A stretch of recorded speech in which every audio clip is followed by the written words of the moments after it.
Olá, telespectadores do Freedom Channel. Obrigado por acompanhar e analisar conosco os acontecimentos na Ucrânia e em todo o mundo. Este é o Nosso Momento e as principais notícias desta hora no estúdio. Yuri Kolinich.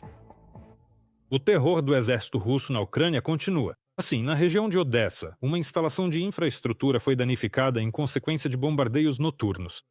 2 civis ficaram feridos, segundo as autoridades municipais. Também foram registrados danos em residências e há interrupções no fornecimento de energia elétrica. Restam 33.500 famílias. Os trabalhadores do setor de energia da região de Odessa estão atuando em regime intensificado para eliminar o quanto antes as consequências do bombardeio. E um civil morreu. Outros 4 ficaram feridos em consequência do ataque do exército russo a Zaporíjia. Quem informou isso foi o chefe da administração militar regional, Ivan Fedorov. No total, em um dia, as tropas russas realizaram quase 500 ataques na região. Foram lançados 273 drones de diferentes tipos. Foram recebidas 36 denúncias de danos a residências, carros e construções agrícolas. Na noite passada, os militares russos também bombardearam a cidade de Kherson e a região. Um morador foi morto, informou o chefe da administração militar regional, Alexander Prokudin. O exército russo atacou a infraestrutura crítica e social, além de áreas residenciais. Mas também nesta noite, o exército da Federação Russa atacou a região de Dnipropetrovsk. Um civil ficou ferido, informou o chefe da administração militar regional, Alexander Ganja. As tropas russas de ocupação atacaram a região com drones de diferentes tipos. 9 casas particulares foram danificadas. Mas nesta noite, as tropas russas também enviaram drones para Kiev. Explosões foram ouvidas em um dos bairros da capital. O incêndio ocorreu. Isso foi relatado por Minsk. As autoridades locais estão esclarecendo os detalhes. E, ao todo, na noite passada, a Rússia lançou 156 drones de vários tipos contra a Ucrânia, sendo 110 deles Shahed. Os defensores do céu ucraniano neutralizaram 135 alvos. Foram registrados 16 impactos em 11 locais. Durante a semana, os moradores de um dos bairros de Kramatorsk estão vivendo sem aquecimento.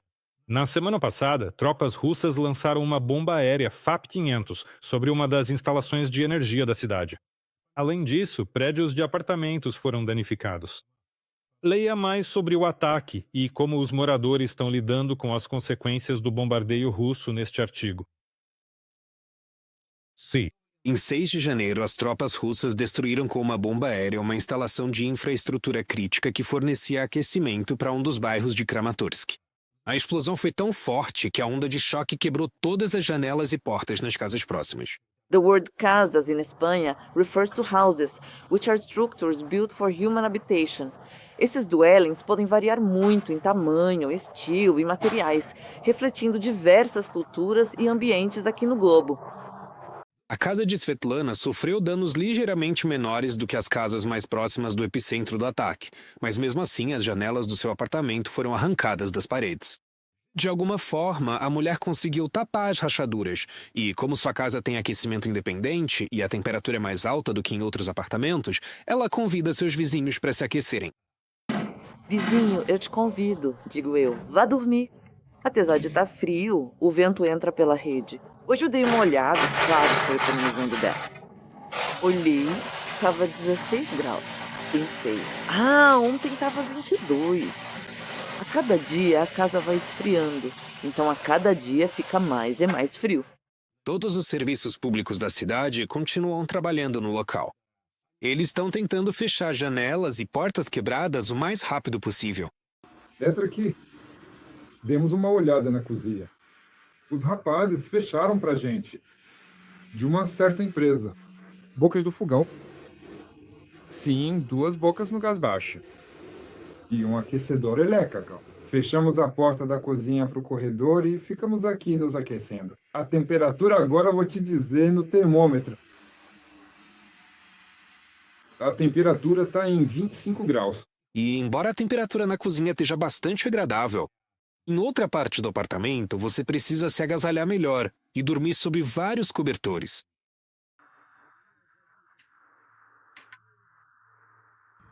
Há também 2 cobertores aqui. Ajuda transhumanitária. Eles são cães. Aqui estão elas, 2 cobertas. Há um saco de dormir, 2 cobertores e também a humanitários. E tudo bem. A temperatura no quarto é de cerca de 15 graus. No apartamento de Alexander e Raíssa, já é a segunda vez que precisam instalar novas janelas. No verão do ano passado, as tropas russas também bombardearam o bairro deles. Naquela época, o casal lidou com tudo isso com facilidade. Mas agora, com o frio lá fora e sem saber se o aquecimento será restabelecido, as pessoas são obrigadas a pensar pelo menos em uma mudança temporária. No Novo Mundo, temos o apartamento da nossa neta. Ela foi para Crimeia Voiruk porque tem 3 filhos pequenos. Então nós vamos para lá. De acordo. Com as informações que temos, as autoridades locais já estão trabalhando para restabelecer o aquecimento. Mas enquanto o aquecimento centralizado não for restabelecido nos apartamentos, os moradores locais estão sendo orientados a drenar a água dos aparelhos sanitários internos. Isso é necessário para evitar danos ainda maiores aos equipamentos. Dmitry Glushko, da região de Donetsk. Especial para o canal de TV Freedom.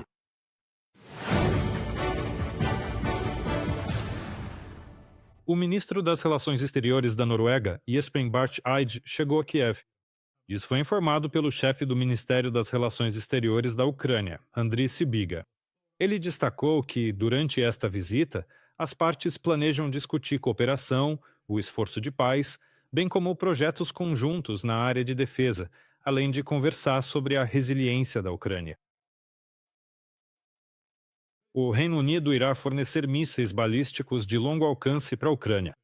Elas serão capazes de transportar uma ogiva de 200 quilos a uma distância de mais de 500 quilômetros. Quem informou isso foi o ministro da Defesa do Reino Unido, John Healey.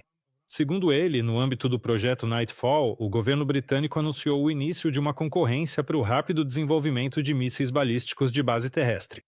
A expectativa é que eles possam ser lançados a partir de diferentes veículos e que seja possível disparar vários mísseis em sequência. Uma ogiva altamente explosiva de 200 quilos, produção de alta precisão de 10 sistemas por mês e preço máximo de 800 mil libras esterlinas por míssil, o projeto Nightfall tem como objetivo fornecer à Ucrânia uma opção de ataque de longo alcance poderosa e economicamente viável, com controle externo de exportação mínimo. John Healey, ministro da Defesa do Reino Unido, em comentário a The Sun.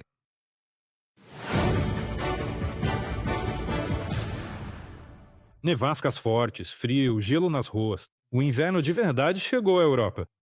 As nevascas estão causando sérios transtornos no transporte, com atrasos ou cancelamentos de trens e voos.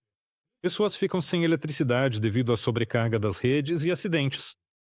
A forte nevasca interrompeu o funcionamento do aeroporto Chopin, em Varsóvia. Alguns voos foram desviados para Poznan e Wrocław. As nevascas intensas também causaram atrasos nos voos. Nos Alpes, algumas centenas de carros ficaram presos na estrada para as estações de esqui. Cerca de 800 pessoas passaram a noite em ginásios, segundo o Le Figaro. No resort de Val Thorens, 29 pessoas foram obrigadas a passar a noite em um abrigo, e cerca de 40 turistas passaram parte da noite em um ônibus até chegarem ao resort.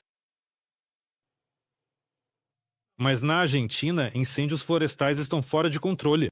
O fogo na província de Chubut já atingiu quase 12 mil hectares. Florestas locais e áreas de arbustos estão queimando. O fogo chegou bem perto das comunidades residenciais, criando uma ameaça crítica para a infraestrutura local. Enquanto isso, as autoridades locais falam em incêndio criminoso. Já foi anunciada uma recompensa de $34 mil americanos. Por informações que ajudem a identificar e prender os responsáveis, os bombeiros tentam conter a propagação do fogo, mas as condições climáticas difíceis e o relevo complicado dificultam o trabalho. Continua a mobilização de forças adicionais para combater o fogo e as comunidades locais se preparam para uma possível evacuação caso o avanço do incêndio continue. Muitas famílias compram reservatórios de água, mas não têm bomba para enchê-los. Eles não têm equipamento, então nós ajudamos. Reabastecemos os estoques de água, enchemos os reservatórios. Há muita organização espontânea por parte das pessoas, totalmente voluntária, o que traz um certo caos. Mas estamos dando conta. O governo faz muito pouco, então as pessoas vão ter que assumir o controle, porque são elas que estão salvando a situação. Inscreva-se no nosso canal UATV Português e mantenha-se atualizado com os eventos mais importantes, as principais notícias da Ucrânia e do mundo, análises profundas, reportagens exclusivas e entrevistas. Tudo ao alcance da sua mão em nosso canal. Junte-se à nossa comunidade de espectadores e mantenha-se conectado.